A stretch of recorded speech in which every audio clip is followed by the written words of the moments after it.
Students, मैं Anjali ma'am. तो आज हम लोग जो है बिहार बीटीएससी का नेक्स्ट क्लास करने वाले हैं। तो आज के क्लास को स्टार्ट करने से पहले अगर आप भी जो है बिहार बीटीएससी ड्रेसर की वैकेंसी की फुल तैयारी करना चाहते हैं तो आप हमारे बैच को ज्वाइन कर सकते हैं। हमारे बैच में आप लोगों को डेली लाइव क्लासेस मिलेगा, ठीक है। अगर लाइव क्लास किसी भी कारण से छूट जाता है तो रिकॉर्डिंग क्लासेस मिलेगा, कंप्लीट पीडीएफ नोट्स जो भी पढ़ाया जाएगा मिलेगा, टेस्ट सीरीज क्विज भी इसी में रहेगा, कंप्लीट सिलेबस वाइज जो है आप लोगों की तैयारी कैसे करवाई जाएगी। तो आप बैच को ज्वाइन कैसे करना है, तो बैच को ज्वाइन करने के लिए प्ले स्टोर पर Rathore education point app download करना है और वहाँ से जो है आप लोग जो है बैच को ज्वाइन कर सकते हैं। अगर बैच को ज्वाइन करने में कोई भी दिक्कत आए तो दिए गए आप लोग इस नंबर पे कॉल या मैसेज करके और अधिक जानकारी ले सकते हैं, ठीक है। तो चलिए आज के क्लास को हम लोग जो है स्टार्ट करते हैं। आज का हमारा सबसे फर्स्ट क्वेश्चन है कि ड्रेसिंग का मुख्य उद्देश्य क्या होता है। घाव को संक्रमण से बचाना, रक्त स्राव को बढ़ाना, संक्रमण फैलाना, घाव को खुला छोड़ना। तो ड्रेसिंग का मुख्य उद्देश्य क्या होता है, तो घाव को संक्रमण से बचाना, ठीक है। ड्रेसिंग घाव को कवर करता है जिससे कि इन्फेक्शन नहीं फैलता है। अगर ये बैक्टीरिया या फिर धूल उल के संपर्क में आएगा तो घाव जल्दी नहीं भरेगा और मतलब क्या बोलते हैं और इन्फेक्शन भी फैल सकता है। अब है हमारा अगला क्वेश्चन कि पट्टियों का मुख्य कार्य क्या होता है। हड्डियों को तोड़ना, रक्तस्राव को नियंत्रित करना, घाव को खुला छोड़ना, संक्रमण फैलाना। तो बैंडेजेस का मुख्य कार्य क्या होता है, तो बैंडेजेस का मुख्य कार्य होता है रक्तस्राव को नियंत्रित करना, ठीक है। पट्टियों का उपयोग घाव पर जो है दबाव डालता है जिससे कि जो भी ब्लीडिंग है वो कंट्रोल में हो जाता है और घाव अच्छे से रहता है और हड्डियों को सहारा देने के लिए इसका यूज़ किया जाता है बैंडेज का। अब है हमारा नेक्स्ट क्वेश्चन कि स्टेरिलाइजेशन का अर्थ क्या है। किसी वस्तु को साफ करना, किसी वस्तु को कीटाणु रहित करना, किसी वस्तु को गर्म करना, किसी वस्तु को ठंडा करना। तो स्टेरिलाइजेशन में क्या होता है, तो स्टेरिलाइजेशन में किसी वस्तु को कीटाणु रहित किया जा सकता है, उसे डिसइंफेक्टेड किया जाता है, ठीक है। जो भी इस पर माइक्रो ऑर्गेनिजम्स होते हैं, बैक्टीरिया होते हैं, वायरस होते हैं, उन सबको नष्ट कर दिया जाता है, ठीक है। अब है हमारा कि ऑटोक्लेव का उपयोग किसके लिए किया जाता है। घाव साफ करने के लिए, पट्टी लगाने के लिए, उपकरणों को स्टेरिलाइज करने के लिए और शरीर की जांच करने के लिए। तो ऑटोक्लेव का यूज़ क्यों किया जाता है, तो उपकरणों को स्टेरिलाइज करने के लिए जो है ऑटोक्लेव का यूज़ किया जाता है। ऑटोक्लेव क्या होता है, तो एक मशीन होता है जो कि हाई टेम्परेचर और मतलब प्रेशर पे उसका यूज़ होता है और इसमें कोई भी मतलब उपकरण और ड्रेसिंग सामग्री को डाल करके स्टेरिलाइज किया जाता है। अब है हमारा नेक्स्ट क्वेश्चन कि घाव की ड्रेसिंग बदलने से पहले क्या किया जाना चाहिए। बिना हाथ धोए ड्रेसिंग बदलनी चाहिए, हाथ धोकर दस्ताने पहनने चाहिए, घाव को बिना साफ किए पट्टी लगा देनी चाहिए, पुराने ड्रेसिंग को वहीं छोड़ देना चाहिए। तो क्या करेंगे, तो सबसे पहले हाथ धोकर ग्लव्स पहनेंगे ताकि हम भी इन्फेक्शन से बचे रहें, इन्फेक्शन और ना फैले। तो ड्रेसिंग करने से पहले सबसे महत्वपूर्ण चीज़ जो है ये किया जाता है। अब है हमारा नेक्स्ट क्वेश्चन कि कौन सा कीटाणुनाशक ड्रेसिंग सामग्री को स्टेरिलाइज करने के लिए उपयोग किया जाता है।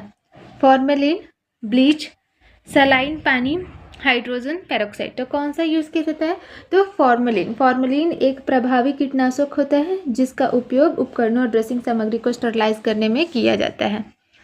अब है हमारा नेक्स्ट क्वेश्चन कि कौन सा घाव सबसे अधिक गंभीर होता है। कटे का घाव, खरोच, क्लोज्ड वाउंड, गहरा छुरा घाव। तो सबसे ज़्यादा अधिक गंभीर कौन सा होगा, तो गहरा छुरा घाव गंभीर होगा क्योंकि यह अंदरूनी टिश्यू को नुकसान पहुंचा सकता है और इन्फेक्शन का खतरा बढ़ा देता है। वह हमारा अगला क्वेश्चन कि पट्टी बांधते समय सबसे पहले क्या करना चाहिए। प्रभावित क्षेत्र को साफ करना, तुरंत पट्टी बांध देना, घाव को छोड़ देना, हाथ धोने की ज़रूरत नहीं होती।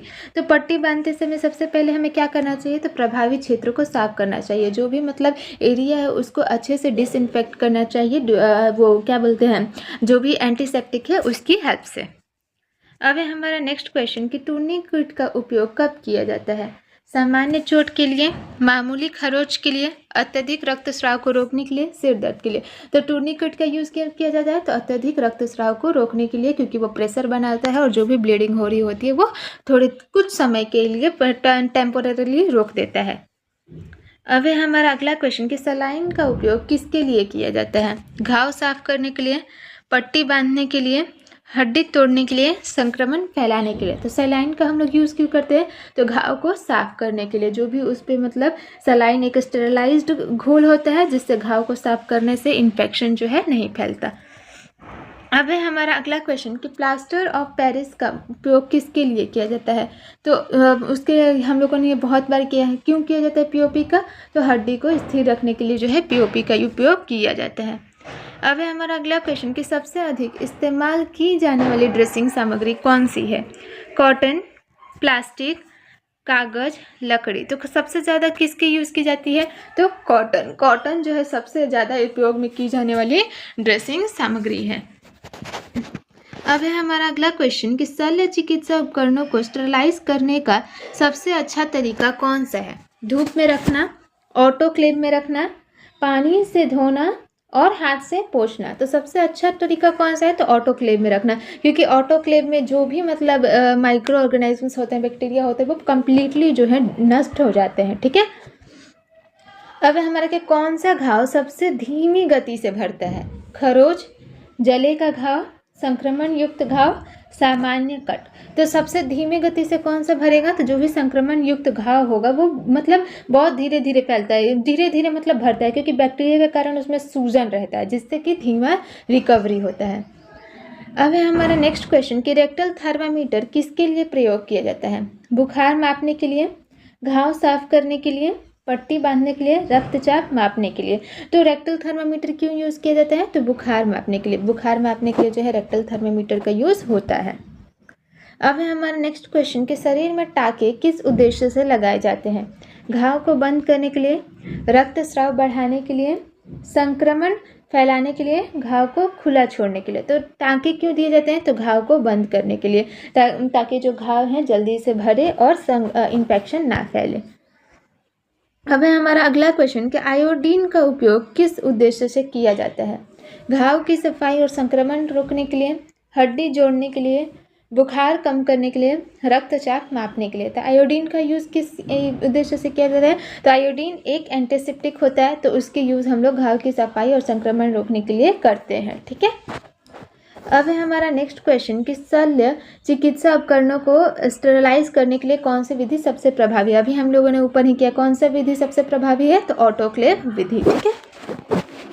अब हमारा अगला क्वेश्चन है कि पट्टी बांधने का सही तरीका क्या है? ढीली पट्टी बांधना, बहुत टाइट पट्टी बांधना, ज़रूरत के अनुसार उचित दबाव डालकर पट्टी बांधना और बिना पट्टी के छोड़ देना। तो पट्टी बांधने का हमारा सही तरीका इनमें से कौन सा होगा? तो ज़रूरत के अनुसार उचित दबाव डालकर पट्टी बांधना जो है पट्टी बांधने का एक सही तरीका है। अब है हमारा अगला क्वेश्चन कि प्राथमिक उपचार किट में कौन सा आवश्यक घटक होता है? कैंची, बैंडेज, एंटीसेप्टिक दवा, उपरोक्त सभी। तो फर्स्ट एड किट में क्या क्या रहेगा? तो ये तीनों चीज़ें जो हैं प्राथमिक उपचार किट में रहती हैं। ठीक है, आवश्यक है। अब है हमारा नेक्स्ट क्वेश्चन कि घाव से रक्तस्राव को नियंत्रित करने का पहला कदम क्या है? घाव को धोना, घाव पर सीधे दबाव डालना, डॉक्टर के पास जाना, पानी पीना। तो किससे जो है हमारा रक्त ब्लीडिंग जो है कंट्रोल में हो जाएगा? तो अगर हम लोग घाव पर सीधे प्रेशर बनाते हैं तो उससे क्या होगा? तो उससे ब्लीडिंग कुछ समय के लिए कम हो जाएगा। अब है हमारा नेक्स्ट क्वेश्चन कि हेमोस्टैटिक फॉर्सेप्स का उपयोग किसके लिए किया जाता है?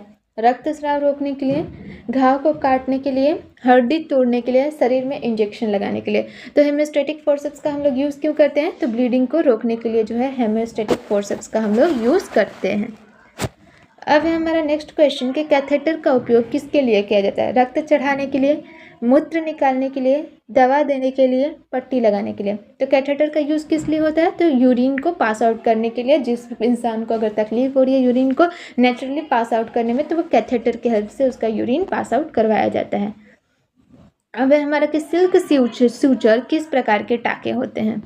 एब्जॉर्बेबल, नॉन एब्जॉर्बेबल, जैविक, हड्डी के। तो जो सिल्क वाले होते हैं वो किस प्रकार के सूचर्स होते हैं? तो वो नॉन एब्जॉर्बेबल होते हैं। ठीक है, उन्हें काटना पड़ता है 7 दिन पर, 1 सप्ताह पर जो है ये टाँके कटते हैं। ठीक। अब है हमारा अगला क्वेश्चन कि हाइड्रोजन पेरोक्साइड का उपयोग किस लिए किया जाता है? घाव को स्टेरलाइज करने के लिए, हड्डी जोड़ने के लिए, शरीर में इंजेक्शन लगाने के लिए, रक्त संचार बढ़ाने के लिए। तो हाइड्रोजन पेरोक्साइड का हम लोग यूज़ क्यों करते हैं? क्योंकि हाइड्रोजन पेरोक्साइड एक कीटाणुनाशक है, तो हम लोग इसका यूज़ करते हैं घाव को स्टेरलाइज करने के लिए, ताकि इन्फेक्शन ना फैले। तो आज के लिए बस इतना ही। जो भी इस क्लास का PDF होगा डिस्क्रिप्शन बॉक्स में टेलीग्राम चैनल का लिंक दिया गया है, तो वहाँ से जाके जुड़ जाइए, वहाँ से आप लोगों को PDF मिल जाएगा।